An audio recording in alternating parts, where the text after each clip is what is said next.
Here you can see I've got a Kodak Retina IIa camera. This has been sent to me for repair.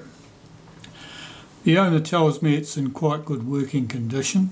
He didn't really comment on the cosmetic condition, but as you can see it's somewhat challenged. I suspect it's the roughest looking IIa I've had for a while. The leather's fairly badly battered. It's missing the patch on the top of the rangefinder, of course. You can just see it missing here. And there's some serious ice bumps on the back. I'd like to see the back of those. It's got other problems. The shutter doesn't cock reliably at 500th of a second. That may be due to slightly loose shutter here. The focus scale doesn't want to return to the infinity position, so something odd's going on there too. So it certainly does need a service, and I'll have to strip it down and sort out all its many problems. Most likely a lot of it will be quite boring. I won't make you sit through all of it, but I'll bring you back as I find something interesting. First I'll need to remove the top cover. It's missing a screw at this end. That's not uncommon. Remove the rewind knob, which is done simply by putting something through the fork of the rewind shaft and then undoing it with my fingers. Nothing obviously odd going on there. Now a point about this missing screw at the end cover here. On the Retina IIa and IIa cameras, the screws that hold the top cover are very short. And they're very short because if they've got any length to them at all, they foul the advance mechanism inside this end of the camera.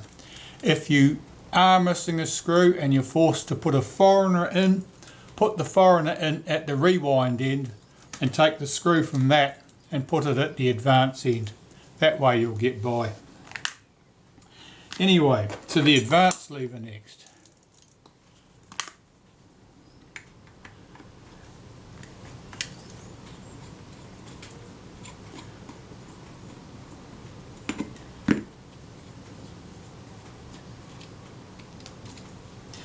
Now I did note here that the advance lever had probably been misassembled because the end of film lock dropped in at around the 20 mark or 21 mark instead of at the number 1. There's a bit of corrosion here. Hopefully that'll clean up. But at least the frame counter was working, and so the frame counter spring or pawl is complete. And I'll take pains to see that it remains complete. So we'll remove the last remaining screw from the top cover. Lift the top cover off. Nothing special to note there. The chrome's in reasonable condition. Bit of corrosion on that front edge there. Got some sort of security sticker on the back here. Warning, registered. Reward to finder. Okay. Lift off these components. As I pull out the shutter advance shaft, I'm watching closely to see if there's a spacer washer in there. Sometimes there's a very thin spacer washer that fits between here and the component down in the camera. It's easily lost and it's a bugger to put back, but if it is present, it's well worth making note of it and getting it back in place, because otherwise your shutter will not fire at the same instant the film advance is released to wind on to the next shot.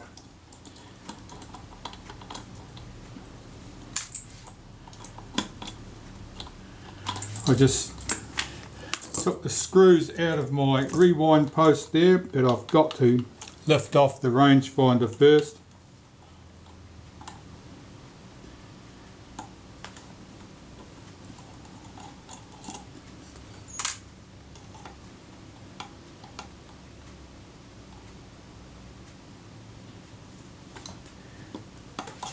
Here I know that I've got a problem with the focus. It doesn't want to move to the end of the range. That will probably be caused by one of two reasons. The arm that couples to the rangefinder may be bent back in the mechanism here, effectively preventing it from moving as far back as it should do. I don't believe that's the case. Normally where that problem exists, often the limitation is at the other end of the range.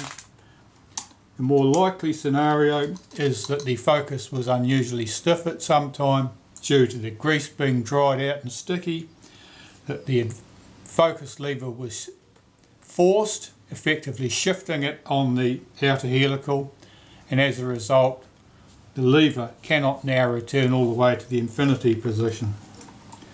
That is by far the more common scenario, and it's what I expect to find.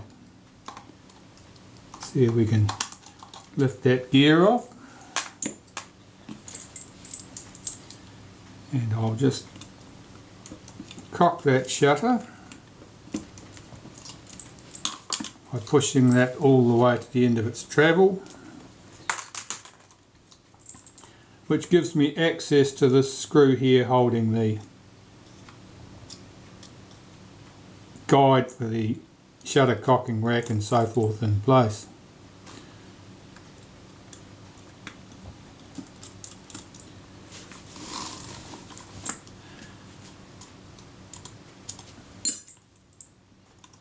There's more than one way to skin a cat, of course, and when you're taking things apart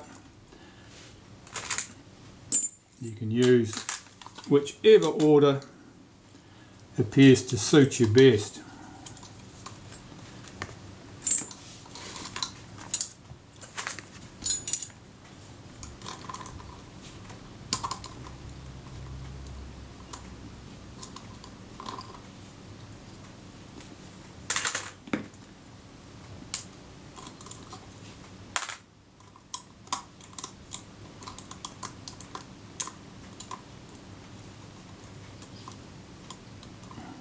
Reluctant to lift up, not sure what's going on there, that's better.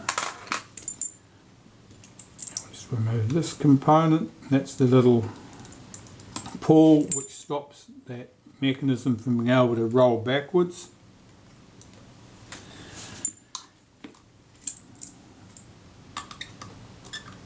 Which is useful because it, amongst other things, it probably means that the film can't recoil back into the film cassette to any extent. Not that it's particularly likely to, but if it was very stiff it might. Right, let's see if we can get this assembly off the top. That looks fine, nothing exciting there. Here are the components of the clutch. They look fine, they need to be cleaned up. I've dropped a screw down that hole in the body casting there. I'll have to retrieve that. It might need to be pulled out with a magnet or something. Right, so what do we got? Let's go to the bottom of the body. Here we've got the surround for the tripod mount. Two small screws, chrome brass, easily damaged. Take good care of those.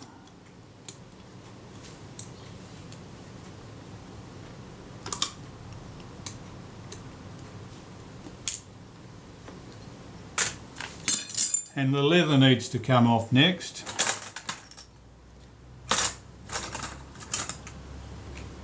I need to find the right thing for that.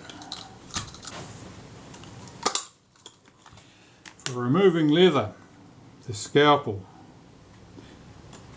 Just seeing what state this leather's in, I can see that the surface is particularly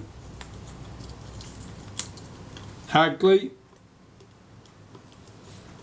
and the leather appears to be quite brittle. It's actually cracked there, which is unusual for leather. So the leather's thin. The surface has suffered, it's lost a lot of its colour and it seems a bit brittle. It's peeling off here cleanly though. There's not much corrosion under there. Not too many ice bumps, I think.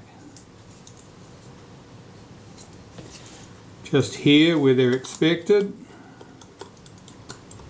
There's two brass screws here and they tend to promote corrosion at that point.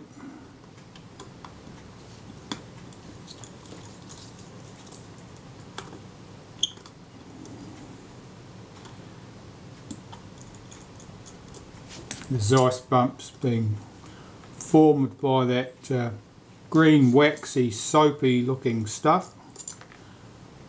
It is a corrosion product, probably from the chemicals in the leather and a little bit of moisture from humidity and the dissimilar metals, because there we have brass screws and an aluminium body casting. Let's lift those components off.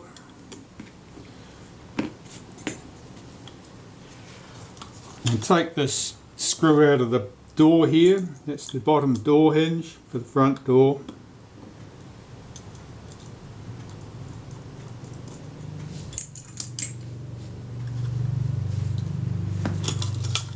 There's a matching screw at the top.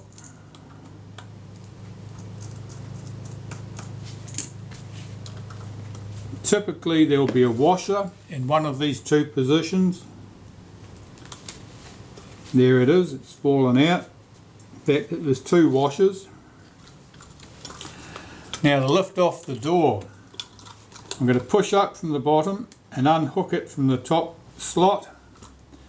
Put that to one side.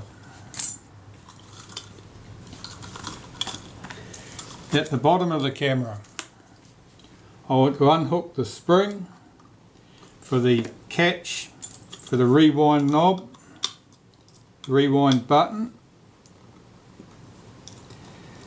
So I'll unhook the spring first, then remove the screw and the rewind lock lever. The rewind button itself, I certainly do need another tool for that.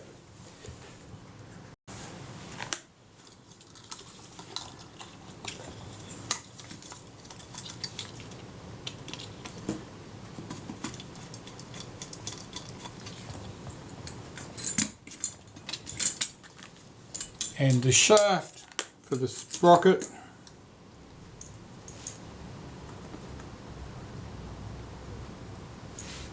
is here. Let's see if I can get that screw to come loose without too much fighting. There we have it. Pop that shaft out. And the sprocket shaft. 3 screws hold our film advance shaft in place.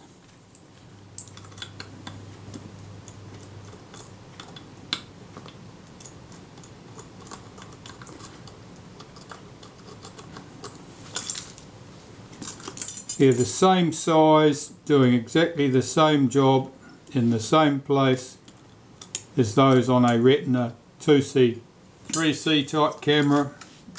But on those cameras, these screws are often loose, and I can only put that down to the effect of the film advance lever being at the base of the camera on those cameras, and so there probably being quite a bit of lateral force applied to that shaft at that point, which tends to loosen the screws.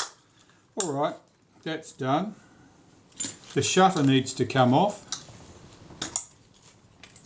Shutter and lens assembly, so I'll use my spanner, the Belgian tool. Engage that in the slots in the retaining ring.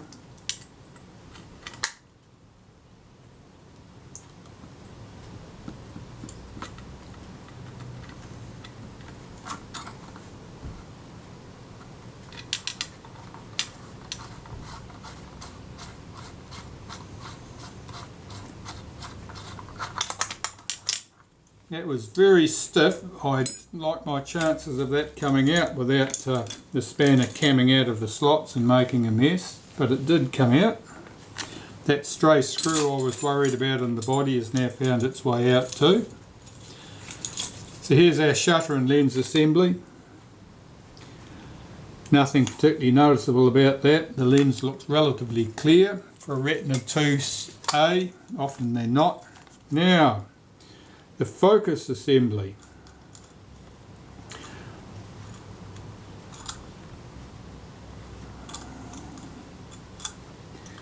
It doesn't want to return all the way to the infinity position. I can't immediately see where the focus scale is shifted, but I do notice that the arm here for the rangefinder is bent backwards. The effect of that is that that arm would stop this from being able to revolve back far enough to bring the focus to the infinity position. So we'll remove this coupling arm for the rangefinder and the single screw at the post at the top. Now, how could that get bent in that fashion? It would require, and it is bent, you can see quite clearly here that this arm sweeps back in this direction. That should all be in a flat plane across there.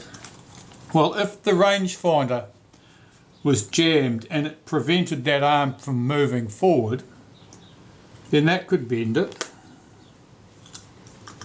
And I'm checking now to see if this does move all the way to the infinity position, and it does. It's hard up against the stop there. The infinity position would be about there actually. So it certainly does move to the infinity position. It is stiff, but it does get there. Certainly that would be what was stopping it from reaching the correct position, that piece there. I'll mark the positions across here now before I disassemble that, so that I have a mark to reassemble it to. There will be marks on there already, almost certainly from previous repairers, and I'll be adding my own. Now, I mark the outer and the inner helical, the focus scale ring and the outer helical. I'll mark those. Nice clear scratches. I can remove my focus scale ring. The focus helical is very stiff here. The grease is obviously dried out, gone sticky.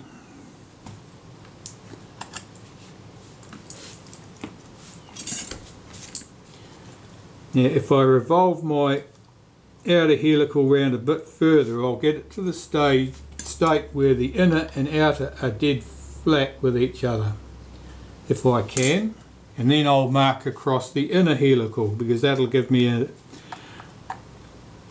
register spot too. It doesn't really want to move there.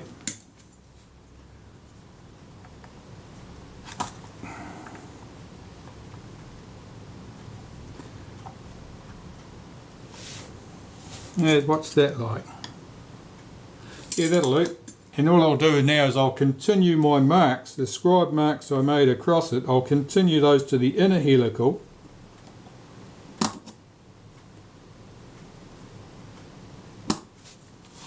Because they will allow me to reassemble the inner and outer helical together at the correct position.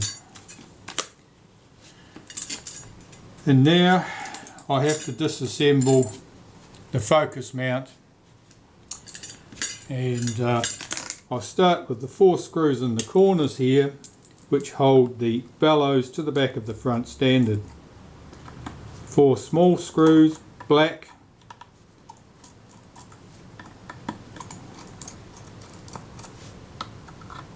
And typically when the last of them's undone, the bellows pull back into the body.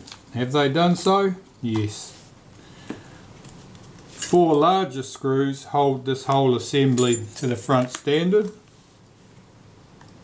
These are nickel plated screws, and I noticed that they are loose.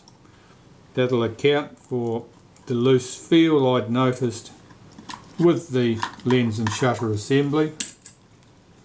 Let's reclaim those 4 screws.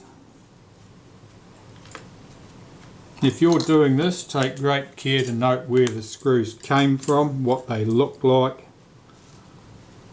so that you don't mix them up. Now, 2 screws hold the shroud here on that gear. They're chrome plated brass, they're quite delicate. Take care not to bugger them up. So now I need to remove my struts assembly from the body. We have 1 black screw in the top of the body. There's 1 in the bottom of the body under here. It's about there.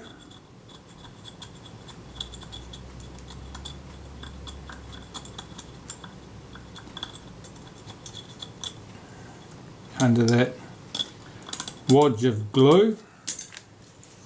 And it may or may not come loose for me without the addition of some solvent.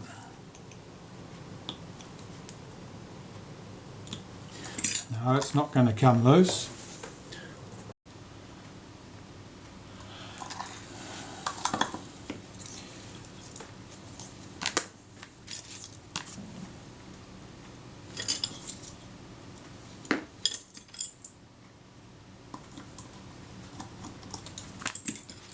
Right, to get this screw loose, a couple of drops of solvent. Now, using a screwdriver as an impact driver. Can you see that? I'll give it a couple of sharp raps with a hammer while applying some tension to it, and the screw comes loose.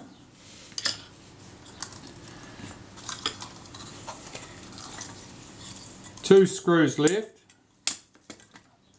and they are in the film cassette chamber at the end of the camera. We'll see if they'll come loose without a fight. No, they're reluctant, so I'll just use the impact driver technique again. And I usually just hold the camera between my knees while I do that, so you can't see anything.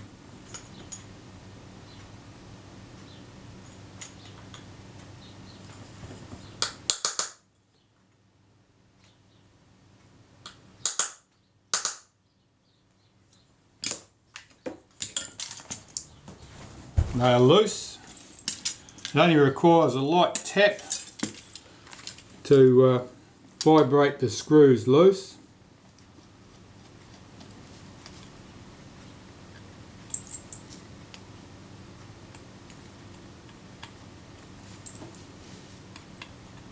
Very dark here today. I can't see where that screw slot is in that black cavity. That's it. Carefully put those aside. The bellows strut should lift out. Here's the shaft that cocks the shutter, a little bracket that holds that shaft in place, and the spacer washer from the bottom of the camera, which fits in the equivalent position at the bottom and just fits between the bellows struts and the housing. There's also a spring here that returns the shutter release. And there we have it, the body's stripped down complete. That's as far as that needs to be taken probably. I am looking at the state of this leather, which I think is quite ugly. Those ice bumps were very proud. I think I will attempt to remove the leather from the back of the camera.